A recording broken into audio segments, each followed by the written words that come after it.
This is the most toxic deck in Gods Unchained. I've seen some bad stuff in the game before, but this is definitely up there as far as decks go that can be incredibly frustrating to play against. This is way up there. The Healing Light deck, and it's affordable. It's on a budget. This is an under $100 build, so it's not even like unattainable. Many players can play this, so we might be seeing this on the ladder. It's probably good to know what it is, know how it works. Let me walk you through this deck and explain exactly what's going on. So this is the Yawgmoth build.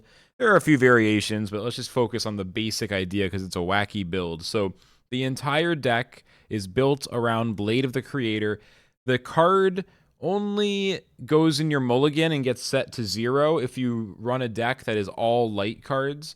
So that's what people are usually doing. You could run a deck that doesn't only run light cards, but this is a light-only build to activate this effect. And what this card does is it sets your god's max health to 99.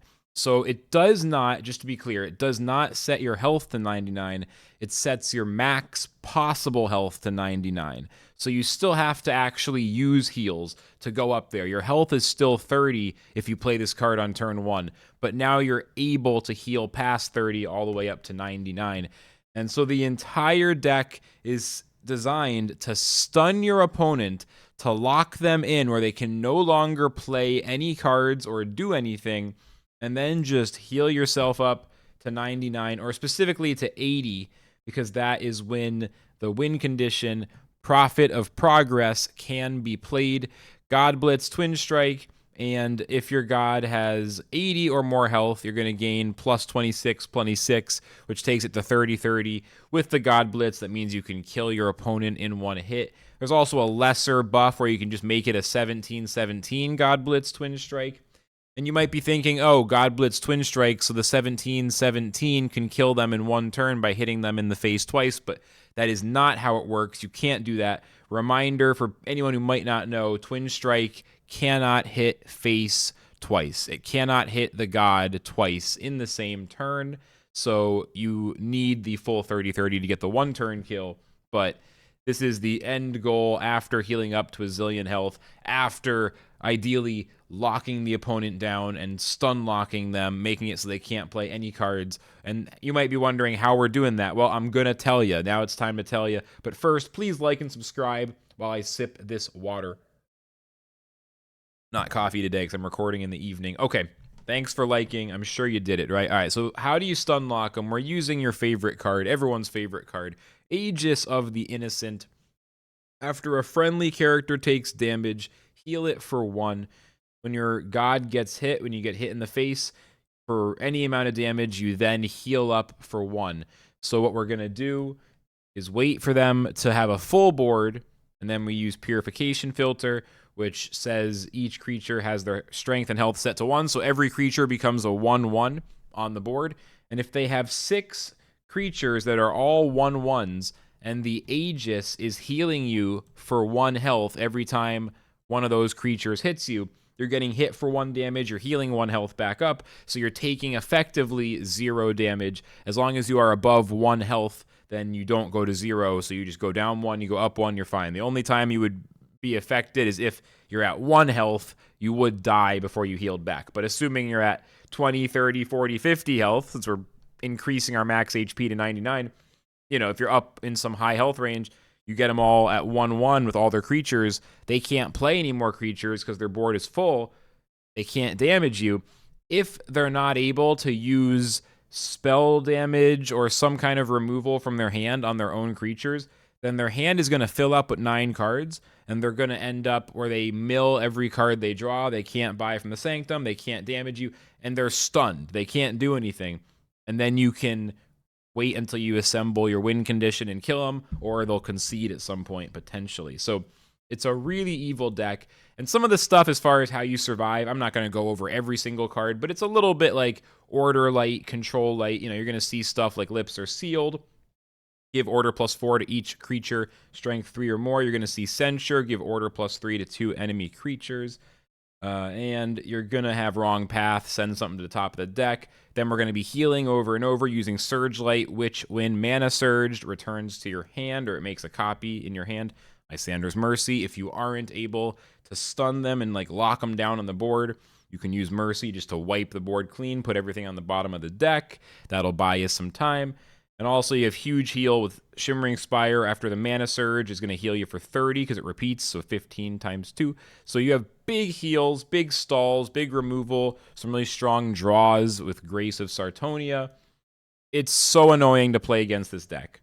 It is so annoying to play against this deck. Also, by the way, you're using Tidal Prayer to get the spells you need more consistently.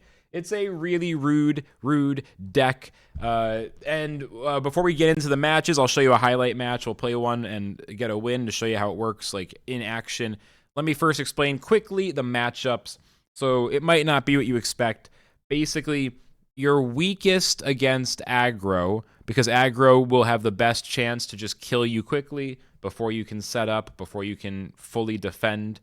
You're actually going to crush combo because one-turn kills don't work when you heal above 30. Nature can heal to 40 with the slight increase in their health using Winner's Bounty, but that's 40, which still dies to a lot of combos these days. Some of these one-turn kill combos, they're doing 40 plus. So at that point, even Nature is vulnerable. But once you heal to 50 or 60, you are out of range. You're also going to do really good against a lot of control because they're slower. So if you can really set up and they aren't able to be aggressive quickly, they might not have a way to shut you down. A lot of control decks will have tech to try to disrupt your hand, whether they use something like a Dearly Departed to obliterate your Prophet of Progress from your hand, or whether they, I mean, there's a lot of ways they can do it, but you're actually going to have a very good matchup against control, great matchup against combo, and a tough matchup against aggro. But this deck is so slow, even when you're winning, it's so slow, it's going to be horribly inefficient for your daily play and earn. It's going to be generally just not very fun. Even if it is strong, it's not super fun to play. It's very one-dimensional. It's cool for a few games, but it's not fun to grind it, I don't think. Unless you're just maybe winning every game, but it's pretty rough. People aren't going to want to play this, so I will say, last thing before the highlight match, I don't expect this to be very common on the ladder. I don't even think it's going to be problematic. They're probably not going to need to nerf it. I could be wrong, but I don't think people are going to play it very much, and I think it's mostly going to end up being used as a tournament tech to try to win matchups. You know, if you think someone's going combo or control, and you think this deck is the right answer, people might run it for that kind of reason. I don't think it's going to be a grinding on the ladder deck. Maybe weekend ranked, but it seems pretty masochistic to run this on the ladder for more than a few days. You got to run it while you're learning it. With that said, we are actually loaded up, locked and loaded. Let's get into a match, and let's see. I've been trying some decks, so our rank is a little bit, you know, we're in Solar Gold, but that's okay. Let's jump in. Let's try a highlight match and hopefully get a good example of how this deck works. I'm going to try to show you guys a nice win. Let's make the camera a little smaller. And yeah, I'll see you in the match. I'll see you in the match. Okay. Up against Nature. Okay, so it could be Food Chain. Food Chain can be tough, but not unbeatable. I beat one Food Chain today. We'll see. Let's send back Grace of Sartonia. Let's send back... I might need Lips Are Sealed if it is Food Chain. Send back Wrong Path. I need some early games, so send back Line in the Sand. Yeah, this could be okay. They're taking a little while. That's all right. All right, it's not a great draw. The Sigil's pretty good. All right, let's get a win on this one. Let's get a win. I'm going to try to keep this as entertaining as I can. They pass, we heal. I'm going to try to keep it moving pretty quick. So we just going to be healing up in the early game. Once they start playing stuff, we can start defending. If they don't play something soon, I mean, it's got to be Food Chain. Then they're just waiting to set it up. The way Food Chain Nature works, they're trying to play a wide board of wild creatures and then use Food Chain to basically upgrade them all to stronger versions. Specifically using Bladefly, which puts 3 creatures on the board that are all technically 4 mana cost, which means with Food Chain it makes them turn into random 6 mana creatures, 2 mana higher. So they're probably waiting for some cards in their hand to set that up, to get that going. This aggro Nature would be coming out of the gate swinging. I think that's what we're doing. We will see. I'm up to 36. Hopefully they don't start stalling. Like, some people get mad against this deck and they just start playing really slow for no real reason. I guess they could be running Control Nature. I guess that's an option. With Animal Bond? Control Nature with Animal Bond? That a thing that would happen? I don't know. Okay, yeah, it's Food Chain. I'm pretty sure this confirms it, so we're expecting this to be Food Chain. I could just line in the sand to buy more time. Stop it from attacking. 6 damage a turn. It's going to stack up pretty quickly. We have Lips Are Sealed. I don't really want to play it yet if I can avoid it. I could wait a turn before I play that. It's just so early. I'm just going to heal face and chill. Let's give him a chance to play some stuff. We've got the Purification Filter. We just need to get the Aegis, and we're actually in a pretty damn strong position. Let them fill up the board to do their Food Chain stuff. Then Purify. Then they have a second Food Chain, and it depends how early they draw that. But if we can just Purify again, if I can get my second Purification Filter before they get their second Food Chain, we're pretty much safe. And we need Aegis. Yeah, they already got a Food Chain in their hand. They are spending the mana. Spending a ton of mana in one turn. Yep, they're doing it. So we'll be okay for a while. We don't have Aegis yet, and this also depends. If they actually have both Food Chains, we could be in trouble. But that's pretty unlikely. But yeah, that's it. Yeah, that's it. So, I mean, we got Lips Are Sealed to stall, and then Purification Filter. That's how this is going to work. Yeah. Yeah, perfect. There's that one turn after they do it because they can't attack the first turn they do it, you know? Animal Bond does nothing because their board is full. But yeah, like there's this turn after they do it because they can't immediately attack. And we just instantly order up everything. This is 2 turns. They can't do anything. 2 of their turns. Then 2 more of them. Then a 5th turn. And then we can Purify. Like, it's just such a long chain of bullshit. This is where the deck starts getting extremely toxic. It's right here. I don't want to Lips Are Sealed again yet, because they could Food Chain again. That is a possibility. So let it go to 0. Don't, like, stack it up. 8 cards in my hand, so we're safe.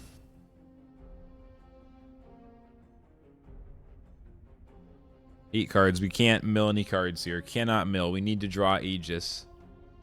The trial begins. Yeah, in a perfect world, they'll never be able to play a creature again. In a perfect world, this is it. They don't get to play any more creatures. We'll see, though. That is not guaranteed. That is in no way guaranteed. But if that's the case, that's perfect. I'm hoping this is the one. This is a perfect opportunity. A Surge Light's good. I can keep healing even harder.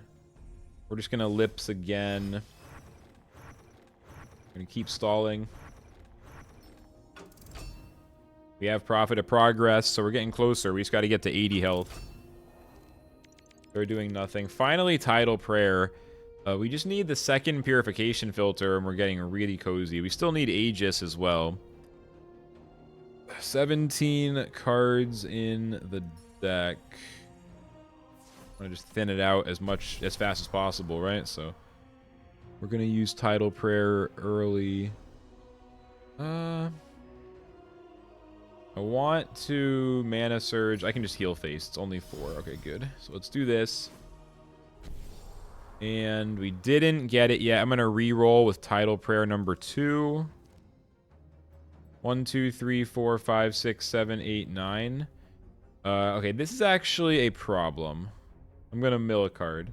Unless I use Yukos just as an emergency pressure release valve. So let's do that. I can't risk it. If I mill Aegis, it's the worst thing ever. Let's play the second Tidal Prayer now. It's not going to be... This one isn't Mana Surged. But I think it's good because we want to thin out the deck as fast as possible. Alright, pretty annoying. We might need Lysander's Mercy in a worst case scenario. I'd rather get Grace of Sartonia, but grab Mars. I don't know. Maybe I should have grabbed Grace. I just don't have the room in my hand to even play it right now. I don't know. We'll see. They're still ordered up. We have one line in the sand. They pass it back again. That's all the lips being sealed. We do draw Censure, which is nice. Purification filter coming up.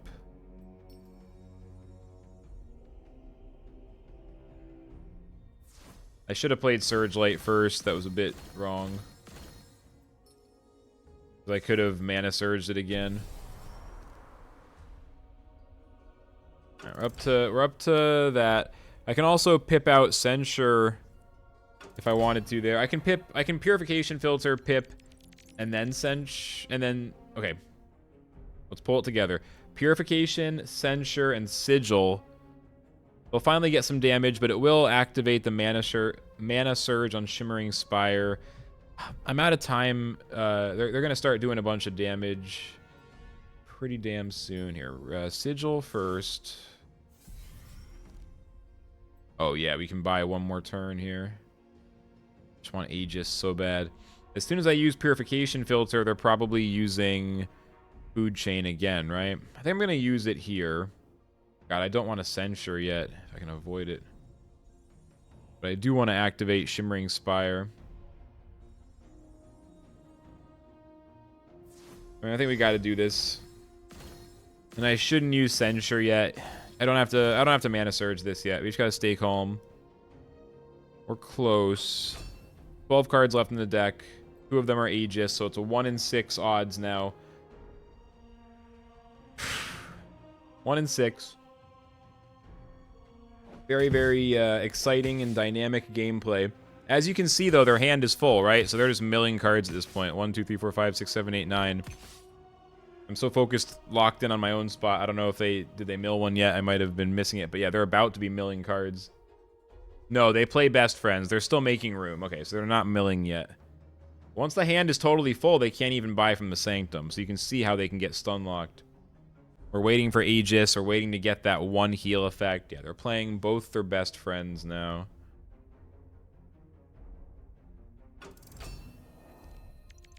At this point, I can stall pretty well.